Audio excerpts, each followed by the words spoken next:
మీకు తెలుసా, యూరియాను వాడకుండా 12 రకాలుగా ప్రత్యామ్నాయాలు మనకు అందుబాటులో ఉన్నాయని? నాకు తెలుసు. మీలో చాలామందికి వీటిలో 2-3 తప్ప మిగతా వాటి గురించి ఎక్కువగా తెలిసి ఉండకపోవచ్చు. యూరియాకు 12 అత్యుత్తమ ప్రత్యామ్నాయాలు, అవి ఎకరా మోతాదు మరియు వాటి యొక్క పూర్తి ఉపయోగాల గురించి తెలుసుకోవాలంటే వీడియో చివరి వరకు చూడండి. Welcome to Sujatha agri farm. Sujatha agri farm YouTube ఛానల్కు స్వాగతం, సుస్వాగతం. మనం పంటలకు విచ్చలవిడిగా యూరియా వాడటం వల్ల పెట్టుబడి పెరిగిపోవడమే కాకుండా నేల గట్టిపడిపోయి పంటలకు రోగనిరోధక శక్తి తగ్గిపోతోంది. యూరియా వాడకాన్ని తగ్గించి లేదా పూర్తిగా ప్రత్యామ్నాయాల వైపు వెళ్ళాలనుకునే రైతులకు సరైన సమాచారం చాలా ముఖ్యం. ఈరోజు వీడియోలో వరి, మిరప, పత్తి, మొక్కజొన్న మరియు అన్ని రకాల కూరగాయల పంటలలో యూరియాకు బదులుగా వాడదగిన 12 రకాల అత్యుత్తమ ప్రత్యామ్నాయాల గురించి తెలుసుకుందాం. ఎకరాకు అవి ఎంత మోతాదులో వాడాలి మరియు వాటి వల్ల పంటకు, నేలకు కలిగే నిర్దిష్ట ఉపయోగాలు ఏమిటి అనే పూర్తి వివరాలు కూడా ఈ వీడియోలో తెలుసుకునే ప్రయత్నం చేద్దాం. వీడియోను చివరి వరకు చూడండి. సుజాత అగ్రిఫామ్ ఛానల్లో జాయిన్ అవ్వడం చాలా సులభం. ముందుగా జాయిన్ బటన్పై క్లిక్ చేయండి. మీకు నచ్చిన ప్లాన్ ఎంచుకుని మా మెంబర్ అవ్వండి. ప్రత్యేక ప్రయోజనాలను పొందండి. యూరియాకు అత్యుత్తమ 12 ప్రత్యామ్నాయాలలో మొట్టమొదటిది 1 నానో యూరియా. ఎకరాకు మోతాదు కనుక చూసుకున్నట్టయితే ఒక బాటిల్ అంటే 500 ml సరిపోతుందండి. 1 లీటర్ నీటికి 2 నుండి 4 ml చొప్పున కలపాలి. అలాగే వరి పిలక దశ లేదా చిరుపుట్ట దశ లేదా ఇతర పంటల్లో శాఖీయ ఎదుగుదల దశలో ఈ నానో యూరియాను ఆకులపై పిచికారీ చేయాల్సి ఉంటుంది. అలాగే దీని యొక్క ఉపయోగాలు కనుక మనం చూసుకున్నట్టయితే సాధారణ యూరియాలో నత్రజని 30 నుండి 40% మాత్రమే మొక్కకు అందుతుంది. మిగతాది వృధా అయ్యే అవకాశాలు ఎక్కువగా ఉంటాయి. కానీ నానో యూరియా ద్వారా 80% కంటే ఎక్కువ నత్రజని నేరుగా పంట యొక్క ఆకుల ద్వారా మొక్కకు అందుతుంది. అలాగే మరొక బెనిఫిట్ ఏంటంటే దీని ద్వారా రవాణా ఖర్చు, నిల్వ చేసుకునే ఇబ్బంది ఉండదు కాబట్టి భూగర్భ జలాలు కూడా కలుషితం అయ్యే అవకాశం లేదు. అలాగే యూరియా బస్తా సుమారు 270 నుండి 300 వరకు ఉంటే ఇది కేవలం 200 నుండి 220 రూపాయల మధ్యనే మనకు లభిస్తుంది. అంటే ఖర్చు కూడా చాలా తగ్గుతుంది. ఇంకా రెండవది అజొల్లా అనే నాచు మొక్క అండి. ఇది 1 ఎకరాకు 200 నుండి 400 కిలోల తాజా అజొల్లా అవసరమవుతుంది. అయితే ఇంత పెద్ద మొత్తంలో మనకు అందుబాటులో లేనప్పుడు కొంచెం ముందుగా ఒక 5 నుండి 10 కిలోలైనా సరే పంటలో ఒక్కో మడికి నారుమడి లేదా బంధం అంటుంటారు కొన్ని ఏరియాలో, ఒక్కో నారుమడిలో కొంత అక్కడక్కడ కొద్దిగా విసిరేసినట్టు చేస్తే లేదా నారు వెళ్ళే ప్రాంతంలో వేసినట్టయితే అది 2 నుండి 3 వారాల్లో మొత్తంగా అల్లుకుపోతుంది. ఇది సాధారణంగా వరి నాట్లు వేసిన 7 నుండి 10 రోజుల తర్వాత పొలంలో నిల్వ నీటిపై చల్లాలి. దీని యొక్క ఉపయోగం కనుక చూసుకున్నట్టయితే గాల్లోని నత్రజనిని వేగంగా స్థిరీకరించి ఎకరాకు 20 నుండి 30 కిలోల యూరియా అవసరాన్ని తగ్గిస్తుంది. అదేవిధంగా నీటి ఉపరితలంపై తివాచీలా అల్లుకోవడం వల్ల సూర్యరశ్మి నేరుగా పడక కలుపు మొక్కల పెరుగుదల భారీగా తగ్గుతుంది. తద్వారా పంటలకు యూరియాపై పెట్టే ఖర్చు తగ్గించుకోవచ్చు. మూడవది ద్రవ జీవామృతం లేదా ఘన జీవామృతం. ఈ 2 కూడా వాడుకోవచ్చండి. 1 ఎకరాకు కనుక మోతాదు కనుక మనం చూసుకున్నట్టయితే ద్రవ జీవామృతం అయితే 200 లీటర్లు సరిపోతాయి, సాగునీటి ద్వారా అందించవచ్చు.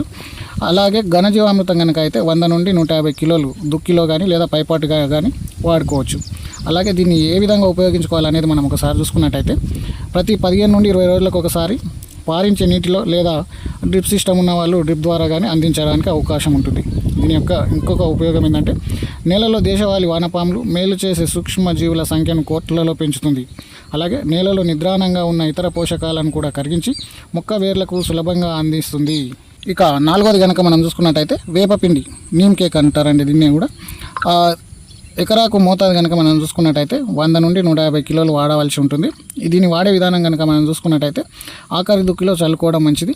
అలాగే యూరియా వాడేవారైతే 1 బస్తా యూరియాకు 10 కిలోల వేపపిండి కలిపి వాడుకుంటే కూడా సరిపోతుంది. అలాగే దీని యొక్క ఉపయోగాలు కనుక మనం చూసుకున్నట్టయితే సహజంగా 2% నుండి 5% నత్రజనిని కలిగి ఉంటుంది. ఇది సహజ నైట్రిఫికేషన్ నిరోధకంగా పనిచేసి యూరియా త్వరగా ఆవిరి కాకుండా కాపాడుతుంది. వేరుకుళ్ళు తెగుళ్ళు, నెమటోడ్లు మరియు తెల్ల పురుగుల నుండి వేర్లను కాపాడుతుంది. ఇక 5వది పచ్చిరొట్ట ఎరువులుగా చాలా మటుకు ఎక్కువ శాతం జనుము, జీలుగా, పిల్లిపేసర వంటి వాటిని ఎక్కువగా ఉపయోగిస్తుంటారండి. అలాగే వీటిని 1 ఎకరాకు మోతాదు కనుక మనం గమనించినట్టయితే 15 నుండి 20 కిలోల విత్తనాలు అవసరం పడుతుంటాయి. అలాగే వీటిని వాడే విధానం కనుక మనం ఒకసారి చూసుకున్నట్టయితే 45 రోజుల నుండి 50 రోజులు మనం ప్రధాన పంట కంటే ముందుగానే ఈ విత్తనాలు విత్తుకొని పూత దశలో రోటవేటర్తో కలియ దున్నుకొని మట్టిలో కలిపేసుకోవాలి. దీని యొక్క ఉపయోగం కనుక మనం చూసుకున్నట్టయితే ఎకరాకు 30 నుండి 40 కిలోల ఆర్గానిక్ నత్రజనిని మరియు టన్నుల కొద్ది సేంద్రియ కర్బనాన్ని నేలకు చేరుస్తుంది. దీని ద్వారా భూమి గుల్లవారి నీటి నిల్వ సామర్థ్యం రెట్టింపు అవుతుంది. తద్వారా మన పంట బాగా పండడానికి అవకాశం ఏర్పడుతుంది. ఇక నెక్స్ట్ 6వది కనుక చూసుకున్నట్టయితే వర్మి కాంపోస్ట్, అంటే దీన్ని వానపాముల ఎరువు అని కూడా పిలుస్తుంటారండి. 1 ఎకరాకు మోతాదు కనుక మనం దీన్ని గమనించినట్లయితే 1 నుండి 2 టన్నుల ఎరువు అనేది అవసరము. అలాగే దీనిని వాడే విధానం కనుక మనం చూసుకున్నట్టయితే ఆఖరి దుక్కిలో లేదా పంట ఎదుగుదల దశలో సాళ్ళ వెంట వేసి తేలికపాటి నీటి తడిని ఇవ్వాల్సి ఉంటుంది. అలాగే దీని యొక్క ఉపయోగం కనుక చూసుకున్నట్టయితే మొక్కలకు తక్షణమే గ్రహించదగిన రూపంలో నత్రజని, భాస్వరం, పొటాష్తో పాటు సూక్ష్మ పోషకాలను కూడా అందిస్తుంది. అలాగే వేరు వ్యవస్థ బలంగా విస్తరించడానికి సహాయపడుతుంది. నెక్స్ట్ 7వది కనుక మనం చూసుకున్నట్టయితే అజటోబాక్టర్ అండ్ అజోస్పైరిల్లం అనే జీవ ఎరువులండి. ఇవి ఎకరాకు మోతాదు కనుక మనం గమనించినట్టయితే ద్రవ రూపంలో ఉంటే 1 లీటరు లేదా పొడి రూపంలో ఉంటే 2 నుండి 4 కిలోలు అవసరం అవుతుంది. అలాగే వాడే విధానాన్ని కనుక మనం చూసుకున్నట్టయితే విత్తన శుద్ధి ద్వారా లేదా పశువుల ఎరువులో కలిపి నాట్ల సమయంలో చల్లుకోవాల్సి ఉంటుంది. అలాగే దీని ఉపయోగం కనుక గమనించినట్టయితే వాతావరణంలోని ఉచిత నత్రజనిని నిరంతరం సంగ్రహించి పంటకాలం అంతా మొక్కకు అందించేటందుకు ఉపయోగపడుతుంది. అలాగే రసాయన యూరియా అవసరాన్ని 20 నుండి 25% వరకు తగ్గిస్తాయి. ఇక నెక్స్ట్ 8వది కనుక చూసుకున్నట్టయితే బాగా మాగిన పశువుల ఎరువు లేదా కోళ్ళ ఎరువు. ఇది ఎకరాకు మోతాదు కనుక మనం చూసుకున్నట్టయితే పశువుల ఎరువు 4 నుండి 5 టన్నులు లేదా కోళ్ళ ఎరువు కనుక చూసుకున్నట్టయితే 1 నుండి 1.5 టన్నులు అవసరం అవుతుంది. వాడే విధానం కనుక చూసుకుంటే ఆఖరి దుక్కిలో మాత్రమే వేసి భూమిలో కలియదున్నాలి. ఉపయోగాలు కనుక చూసుకున్నట్టయితే కోళ్ళ ఎరువులో నత్రజని శాతం చాలా ఎక్కువ ఉంటుంది. యూరియా ప్రభావవంతంగా వేగంగా పనిచేసే అవకాశం ఉంది.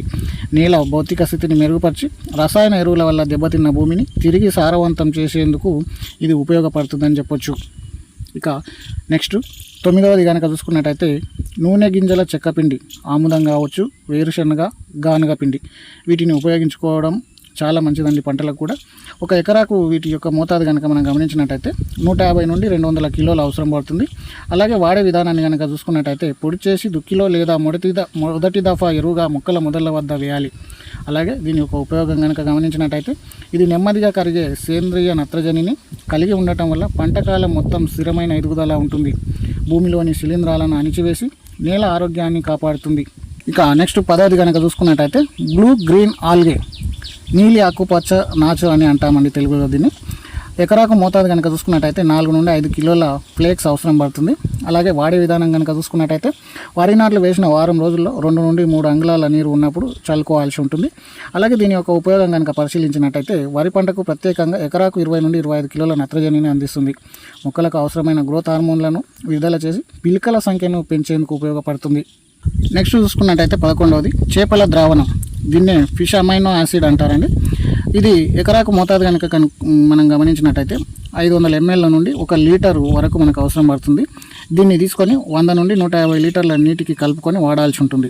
అయితే ఈ వాడే విధానం ఏ విధంగా ఉంటుంది అనేది చూసుకున్నట్టయితే పంట ఎదుగుదల దశలో 1 లీటర్ నీటికి 3 నుండి 5 ml చొప్పున కలిపి ఆకులపై స్ప్రే చేయాలి. అలాగే దీని యొక్క ఉపయోగం ఎందుకొరకు వాడుకోవాలనేది ఒకసారి చూసుకున్నట్టయితే అధిక అమైనో ఆమ్లాలు, ఆర్గానిక్ నత్రజని వల్ల ఆకులు ముదురు ఆకుపచ్చ రంగులోకి మారి కిరణజన్య సంయోగ క్రియ వేగవంతం అవుతుంది. అలాగే ప్రతికూల వాతావరణాన్ని అంటే ఎండ తీవ్రత కానీ లేదా అధిక వర్షాలు కానీ ఉన్నప్పుడు కూడా తట్టుకొని రోగ నిరోధక శక్తిని మొక్కకు ఇచ్చేటందుకు ఇది ఉపయోగపడుతుంది. ఇక 12వది కనుక చూసుకున్నట్టయితే బయో ఎన్పీకే కన్సార్షియం, దీని యొక్క 1 ఎకరాకు వాడాల్సిన మోతాదు కనుక పరిశీలించినట్టయితే 1 లీటరు ద్రవ రూపంలో ఉన్నదాన్ని వాడుకోవచ్చండి. అలాగే వాడే విధానం కనుక చూసుకున్నట్టయితే డ్రిప్ ద్వారా కానీ లేదా వర్మి కాంపోస్ట్లో కలిపి కానీ మొదటి తడి సమయంలో చల్లుకోవాల్సి ఉంటుంది. అలాగే దీనివల్ల ఉపయోగం ఏందనేది మనం చూసుకున్నట్టయితే కేవలం నత్రజనిని మాత్రమే కాకుండా భూమిలో కరగని భాస్వరం మరియు పొటాషియంలను కూడా కరిగించి మొక్కకు అందిస్తుంది. అలాగే సమగ్ర పోషక యాజమాన్యానికి ఉత్తమ సాధనంగా ఉపయోగపడుతుంది.